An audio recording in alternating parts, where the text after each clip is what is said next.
দেখুন এখানে একটি সবেদা গাছ আছে। সবেদা গাছটা কিন্তু আমার বেশ অনেকটা বড়। গাছটা একটা বালতিতে বসানো আছে, প্লাস্টিকের বালতিতে। এই গাছটা বেশ কয়েক বছরের। তো গাছটাকে বড় টবে এখনো দেয়া হয়নি, এই টবে রয়েছে। তবে এর জন্য বড় টব আমাকে আবার জোগাড় করে এটাতে চেঞ্জ করে দিতে হবে, কেননা এত বড় গাছটা হয়ে গেছে, এই টবে আর রাখা যাবে না। তো সামনের বছর এই টবটাকে আমি চেঞ্জ করে দেবো। নমস্কার বন্ধুরা, আমি সোনালি, আর আপনাদের জন্য ট্যুর অ্যান্ড গার্ডেন ব্লগ। আশা করি সবাই খুব ভালো আছেন, সুস্থ আছেন। আজকে আমি এই সবেদা গাছে এপ্রিল মাসে কিভাবে আপনারা পরিচর্যা করবেন সেই বিষয়ে একটি ভিডিও আপনাদের সামনে তুলে ধরছি। ভিডিওটা শুরু করার আগে সবাই একটা লাইক দিয়ে দেবেন। তো বন্ধুরা, দেখতেই পাচ্ছেন এপ্রিল মাস একদম শেষ বলতে গেলে হতে চলেছে। তো সবেদা গাছে এই সময় কিন্তু প্রচুর পরিমাণে কুড়ি আসে। দেখুন আমার এই সবেদা গাছটাতেও প্রত্যেকটা ডালে ডালে প্রচুর পরিমাণে কুড়ি এসছে। তো আমার কাছে দুখানা সবেদা গাছ আছে। এই সবেদা গাছে প্রথম দেখুন এই ফলটা রয়েছে, এটা বেশ বড় সাইজের। আর এগুলো কিন্তু গোল। আর একটা সবেদা আছে যেটা লম্বা আকৃতির হয়, তবে এটা গোল ধরনের আর বেশ বড় সাইজের হয়। সবেদাগুলো মিষ্টিও খুব। তো গাছটা কতটা বড় সেটা আপনাদেরকে দেখিয়ে দিচ্ছি। অনেকটা বড় গাছ, আর প্রত্যেকটা ডালে ডালে কিন্তু দেখুন একদম ভর্তি হয়ে সবেদা কুড়ি চলে এসেছে। তো এই সবেদার কুড়ি টিকিয়ে রাখতে গেলে আপনারা কি করবেন, এই সময় কি খাবার দেবেন, সেটাই আজকে আপনাদের সামনে তুলে ধরছি। সবেদা গাছে যখন এইভাবে কুড়ি আসে তখন কিন্তু সবেদা গাছে জলের অভাব যাতে না হয় সেই বিষয়টা প্রথমেই খেয়াল রাখতে হবে। জলের যদি অভাব হয় তাহলে কিন্তু গাছ সমস্ত কুড়ি ঝরিয়ে দেয়। সব সময় টবটাকে হালকা হালকা ভিজে ভাবটাকে রাখতে হবে। লক্ষ্য রাখবেন যেন মাটি একদম শুকিয়ে না যায়। এইখানে দেখুন আমি গাছে কিছুদিন আগেই দিয়ে দিয়েছিলাম কিছুটা পরিমাণে পটাশ সার আর হাড় গুঁড়ো। এখনও দেখা যাচ্ছে, দেখতেই পাচ্ছেন হাড় গুঁড়ো দেখা যাচ্ছে। তো এইগুলো কি হয়, গাছে ফুল টিকিয়ে রাখতে যেরকম সহায়তা করে, সেরকম ফুল আনতেও সাহায্য করে।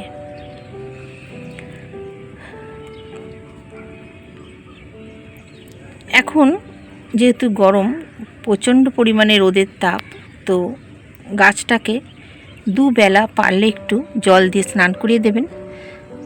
নাহলে দেখবেন এই যে রোদের তেজে না এই পাতা পোড়ারও একটা সমস্যা দেখা দেয়। তো সেটা যাতে না হয়, এই সময় কুচি কুচি পাতা যেহেতু বের হয়, গাছকে পারলে আপনারা দুবেলা একটু স্নান করিয়ে দেবেন। আর মাটিটা অবশ্যই চেক করে করে জল দেবেন, যাতে অতিরিক্ত জলও না হয়, যে একদম অতিরিক্ত জলে যদি আপনাদের মাটি যদি দোআঁশ মাটি হয় তবে সেই ভয়টা থাকে না, তাহলে জল দেওয়ার সাথে সাথে সেটা বেরিয়ে যায়, কিন্তু মাটিটা ভিজে ভাব থাকে। আর যদি এঁটেল মাটি হয়ে থাকে তাহলে কিন্তু জল আটকে গেলেও সমস্যা। অতিরিক্ত জল যদি আটকে থাকে তাহলে কিন্তু তখনও কুড়ি গাছের ঝরে যাবে। তো সেই সমস্যাটা কিন্তু আপনাদেরকে খেয়াল করতে হবে, যে আপনাদের মাটি কীরকম সেই বুঝে আপনাদেরকে জলটা মেনটেন করতে হবে। এই সময় গাছে খাবার আপনারা লিকুইড কম্পোস্টটা দিতে পারেন। লিকুইড কম্পোস্ট সার, যার মধ্যে আমরা সবজির খোসা ভিজিয়ে রাখি, সেই সবজির খোসার জলটা দিতে পারেন। এছাড়া এখানে কিন্তু পটাশের চাহিদাটা আপনাদেরকে পূরণ করে যেতে হবে। পটাশের ঘাটতি যেন না হয় সেটা সবসময় খেয়াল রাখতে হবে। পটাশের ঘাটতি হয়ে গেলেই কিন্তু গাছের কুড়ি সম্পূর্ণ ঝরে যাওয়ার চান্সটা বেশি থাকে। এই কারণে আপনারা 15 দিন অন্তর এই গাছে কলার খোসার ভেজানোর জলটা ইউজ করতে পারেন, সেটা সবচেয়ে ভালো। নালে কলার খোসার গুঁড়ো করে ডাস্ট করে শুকিয়ে নিয়ে সেটাও কিন্তু 3 থেকে 4 চামচ টব অনুযায়ী আপনারা মাটির চারপাশ দিয়ে, টবের চারপাশ দিয়ে দেবেন। এছাড়াও বন্ধুরা, এখানে আপনারা লাল পটাশ বা সাদা পটাশ, এসওপি বা মিউরেট অফ পটাশ, যে কোনো একটা পটাশ আপনারা 15 দিন অন্তর 1.5 চামচ করে একদম টবের ধার বরাবর দিয়ে জল ঢেলে দেবেন। এখানে আমি লাল পটাশটা ব্যবহার করেছি। লাল পটাশটা দিয়েছি আর হাড় গুঁড়োটা দিয়েছি, এটা তো আপনাদেরকে বললামই। তো এই পটাশের চাহিদা যদি অভাব না ঘটে আর জলের সমস্যাটা যদি না হয়, তাহলে কিন্তু গাছের প্রত্যেকটা ফুল থেকে ফলে পরিণত হবে। অনেকেরই গাছে সবেদার প্রচুর পরিমাণে ফুল আসে, সেই ফুল ফলে পরিণত হতে চায় না, তার আগে ঝরে পড়ে। তো তার মূলত কারণ কিন্তু বেশিরভাগ ক্ষেত্রে এই দুটো। আবার আরেকটা ব্যাপার থাকে, যেটা পরাগায়নের অভাবেও গাছে ফুল থেকে ফল সেট হয় না। তো পরাগায়নটা আপনারা কীভাবে করবেন নিজেরা, তো সেটাও আজকে আপনাদেরকে দেখিয়ে দেব। তো চলুন দেখি, কোনো ফুল যদি ফুটে থাকে সেটা আপনাদেরকে দেখিয়ে দিচ্ছি। এই দেখুন বন্ধুরা, এখানে যেমন একটা ফুল ফুটে রয়েছে। তো এই যে ফুলটা ফুটে রয়েছে, এই ফুলটাকে আপনারা কি করবেন, দুই হাত আঙুল দিয়ে এইভাবে ধরে সামান্য প্রেস করে একটু এইভাবে ঘুরিয়ে দেবেন।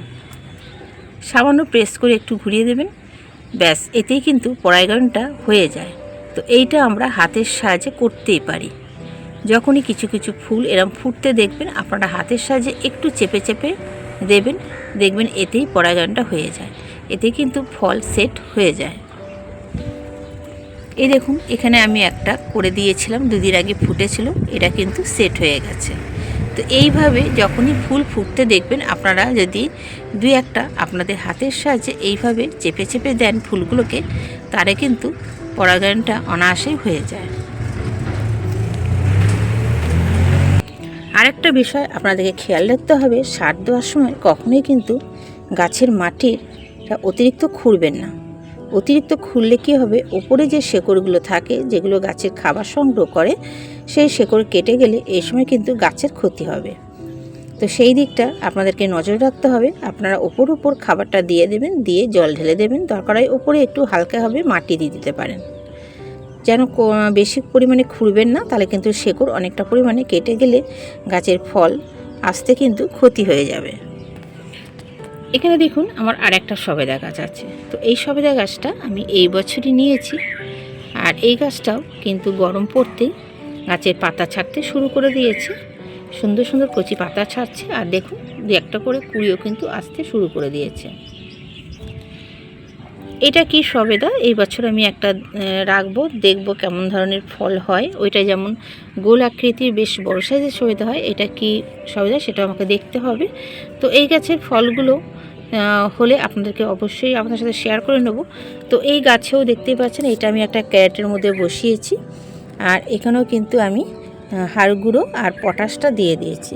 বিশেষত আমার সমস্ত ফল গাছে আমি হাড় গুঁড়ো আর পটাশ সারটা দেওয়া হয়ে গেছে, কেননা এই সময় লেবু গাছ, পেয়ারা গাছ সব গাছেই কিন্তু কুড়ি আসতে শুরু করে দেয়। তো এই গাছেও দিয়ে দিয়েছি। তো এখন এই গাছে কোনো খাবার দিচ্ছে না, এখন শুধু লিকুইড কম্পোস্টটা 15 দিন অন্তর দিয়ে যাচ্ছি। আর কলার খোসার যে জলটা, সেটা আমি সমস্ত ফল গাছেই কিন্তু দিয়ে চলেছি, কারণ কলার খোসায় প্রচুর পরিমাণে পটাশ থাকে, সেটা আমাদের গাছে ফুল ফল টিকিয়ে রাখতে প্রচুর পরিমাণে সহায়তা করে। তো এই গাছেও কয়েকটা কুড়ি এসছে, দেখুন এখানে একটা ডাল রয়েছে, এই ডালটাতেও এসছে।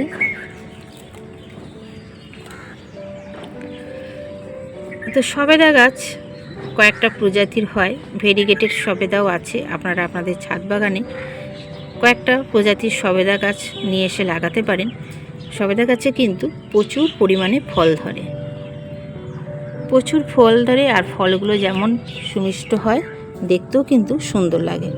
আপনারা আপনাদের ছাদ বাগানে এই গাছ একটা দুটো কিন্তু এনে বসাতেই পারেন।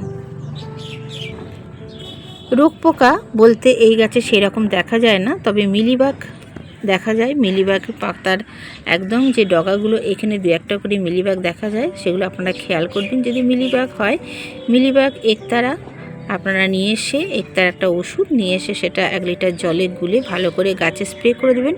নয়তো ঘরোয়া উপায়ে শ্যাম্পু গুলে বা ডিটারজেন্ট, যে আমরা হাত ধোয়ার যে ডিটারজেন্ট ব্যবহার করি, সে হ্যান্ড ওয়াশটাও যদি আপনারা জলে গুলে ভালো করে স্প্রে করে দেন, তাতেও কিন্তু অনেকটা উপকার পাবেন, মিলিবাগ দূর হয়ে যাবে। তো সেই মিলিবাগ দূর করতেও কিন্তু একদিনে হবে না, বেশ কয়েকবার আপনাদের মাসে সেটা ব্যবহার করতে হবে। তো বন্ধুরা, আজকের ভিডিওটা কেমন লাগলো? যদি আপনাদের উপকারে আসে, ভালো লাগে, অবশ্যই লাইক কমেন্ট শেয়ার করবেন। যে যেখান থেকে আমার ভিডিওটা দেখছেন তাদেরকে অসংখ্য অসংখ্য ধন্যবাদ। ভিডিওটা দেখার পর অবশ্যই আপনাদের সুন্দর মূল্যবান মতামতটা আমাকে জানাবেন। আর নতুন বন্ধুরা আমার চ্যানেলে এসে থাকলে অবশ্যই চ্যানেলটিকে সাবস্ক্রাইব করে পাশে থাকা বেল আইকনটি প্রেস করে দেবেন। সবাই খুব ভালো থাকবেন, সুস্থ থাকবেন। ফিরে আসবো আবার নতুন কোনো একটি ভিডিও নিয়ে। আজ এই পর্যন্ত। টাটা বন্ধুরা।